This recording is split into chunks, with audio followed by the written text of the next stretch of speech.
Welcome to the Brilliant Life podcast. I'm Mike Moulton. This is the tactical briefing for men navigating divorce, betrayal, and the collapse of everything they thought was solid. Let's get to work. In the classic novel, The Scarlet Letter, a woman is forced to wear a red A on her chest because of her adultery. It was the mark of shame, a warning to the community. But in the modern church, I've noticed an interesting trend. Often, especially in the case of men who've been betrayed, the person forced to wear the scarlet letter isn't the one who committed the adultery. It's the one who was betrayed. And if you're a divorced man in the church, I think you know exactly what I'm talking about. Often you feel like a second-class citizen, maybe even as the scriptures talk about, a leper, unclean, and you hide yourself. And people hide themselves from you. Married friends stop inviting you to dinner because they don't know what to do. Maybe they don't want to catch divorce, or they don't know how to interact or who to interact with. And if you're angry about betrayal, the church looks at you and says, well, look at him. No wonder she left. He's so angry. Often they side with the woman who sheds the tears, plays the victim, and even if she's the one actively destroying the marriage. Today, we're going to talk about the spiritual shame of divorce. We're going to talk about sick grace. And I'm going to tell you about the day that I ate cake and smiled while my soul was screaming. There I was, sitting in the pew with my children, Sunday morning, and they called her to the front of the church. And they stated, "We want to thank her for her faithful service as our church administrator." Faithful. Think about it in all caps. Faithful. That word landed like a punch. She wasn't faithful to me. She wasn't faithful to my children. She wasn't faithful to anyone who loved her. But apparently, she was faithful to Christ. They brought her to the front, and they honored her for faithful service. They praised her for planning women's retreats, giving announcements, and for being a key part of why the church was doing several things that they were doing. And I just sat there with my children, watching, holding my tongue. The leadership knew everything. Everyone up there honoring her knew everything. They knew she was in active adultery, but they thought they could just be loving and graceful, and that would get her to come out of the mindset. So they kept her up front, and I kept my mouth shut. You know what I felt in that moment? Not anger, not rage, shame. Shame. Shame because I was being manipulated. Shame for sitting there like a fool while they celebrated the woman who was actively destroying my marriage and my family. I was starting to realize at that point, she didn't really want the marriage. My eyes were beginning to open. It would take several months for it to finally be done, but they were opening. And then after that ceremony came the cake. They had to celebrate with cake. I smiled, I ate the cake, I hung out, but I felt like I was an actor in a play. As I said in the last one, in a play I didn't write, playing a part I didn't want to play. I was chewing, but I couldn't taste anything. I was in survival mode. I talked with people. At the end, I helped clean up. I was a deacon, had to. Because if I showed my anger, it would prove her narrative right. And the recovery program I was in had taught me that if I got angry, it would cause her to do more. So I held it in. But it came out in other ways. Snarky comments, digging behaviors. Oh, did I dig. Long walks down and down my street, around the neighborhood, chain smoking.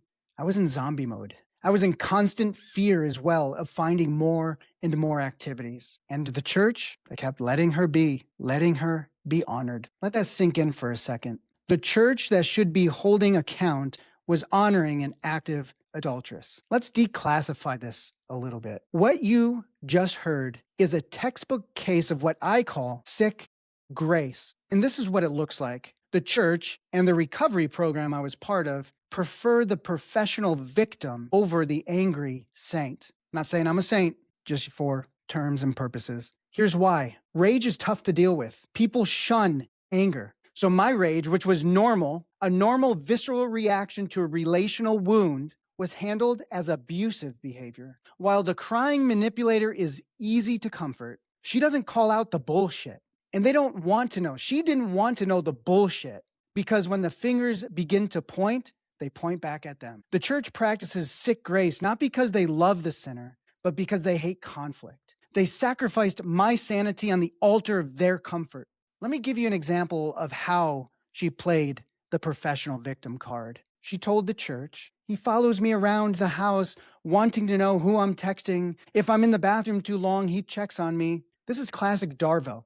deny, attack, reverse victim, and offender. She was doing the cheating. I was trying to find the truth, but she reframed my investigation as controlling and abusive. And you know what the church said to me? This is why she's struggling. You never stop doing that. And she's going to keep doing what she's doing because you're not stopping. Let me repeat that. They told me that my behavior, said this, was causing her to cheat. Not her sin, not her behavior, but my anger over something that should have never happened. This, my friend, is sick grace. Grace without truth is not grace, it's enabling. It's a church culture that protects the manipulator and exiles the truth teller. Let me tell you what I believe the church should have done. They should have asked her to step down from all forms of ministry immediately. Administrative leave should have taken place. No serving, no stage time, no women's ministry retreat until she showed true remorse, until she confessed what she did and gave me a full disclosure. That's what I was asking for, a full confession from the very beginning. They didn't do it.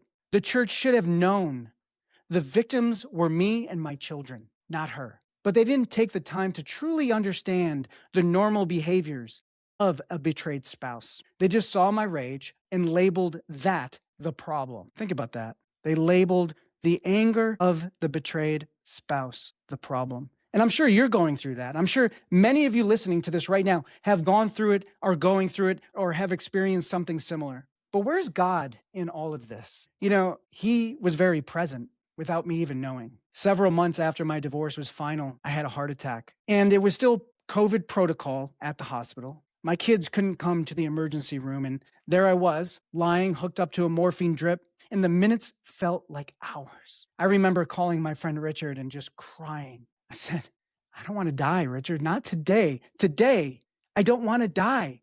I want to see my children grow. I wasn't sure if I was going to make it. So I texted my kids individually. I said things deliberately in case I never spoke to them again.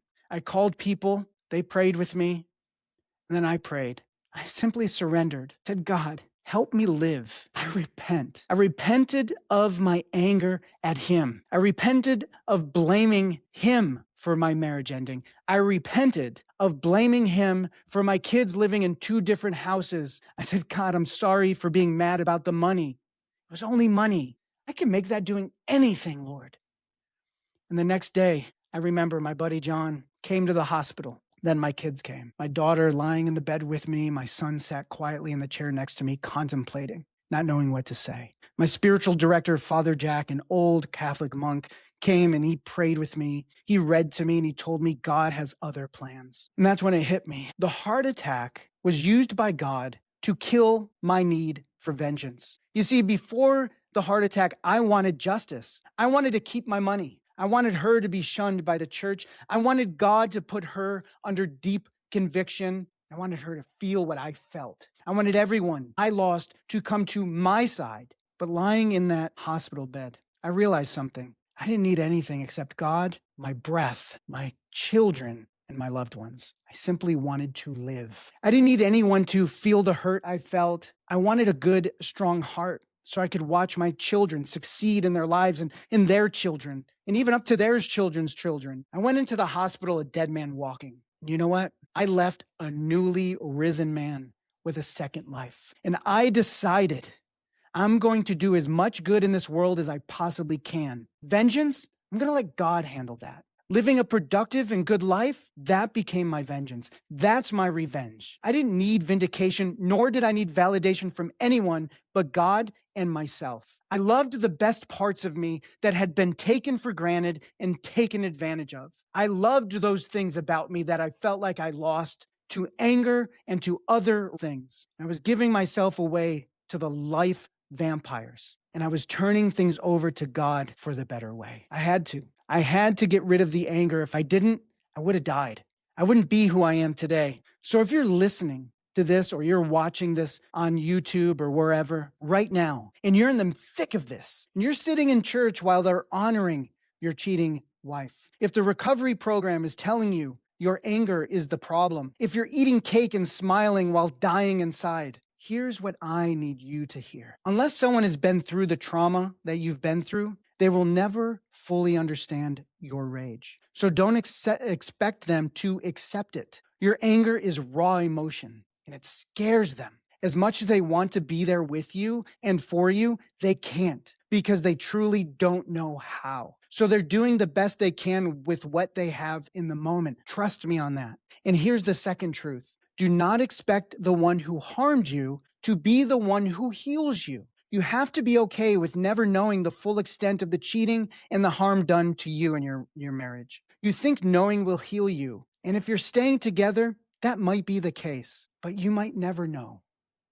And you have to be okay with closing the door to that closet and letting it be a mess for now. Today's church pastor, I believe, is ill-equipped to handle trauma. Today's church doesn't have a sophisticated doctrine of suffering because the American church has never dealt with it. So you will have to trust that God is still God and that Christ is still Christ. And though you feel like the bottom is falling out on you right now, you are actually stepping onto the hand that holds all things together, even your life and its problems. And here's what I want you to do today. I know you don't want to do this, but I have walked through this storm and fire that you're walking through right now. Take 5 minutes, get alone, and think about the possibilities of what life could be if you accept reality. You have 50% of your time back. That is not a void, it's a construction site.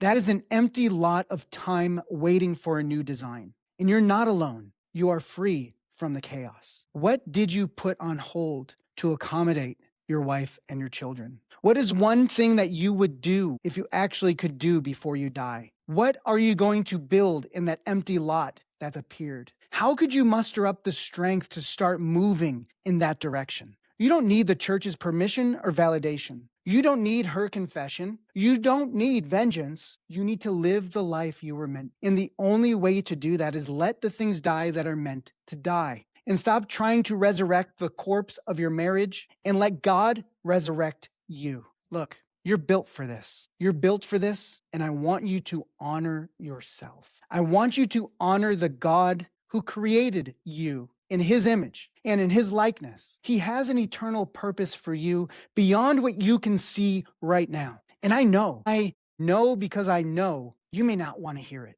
I didn't want, but God wants you to hear this. You are eternally loved. And there's something greater on the other side of this pain, of this circumstance, of the loss. And just like Job, if you endure to the end and be faithful to God, it doesn't mean perfect. And it doesn't even mean fully filled with faith, because God can do something. He can take a mustard seed of faith and explode it into a tree that has branches that goes on forever and ever. What you're experiencing right now isn't just an ending, but it's a beginning of something beautiful if you'll let it. Listen, I want to work with you. I think I can help. Are you willing to be helped? I encourage you, go to my website, brilliantlifecollective.com. Sign up for a 30-minute consultation with me. And if you don't like it, it's free. You haven't lost anything. But if you do, I've got a plan for you. And so does God.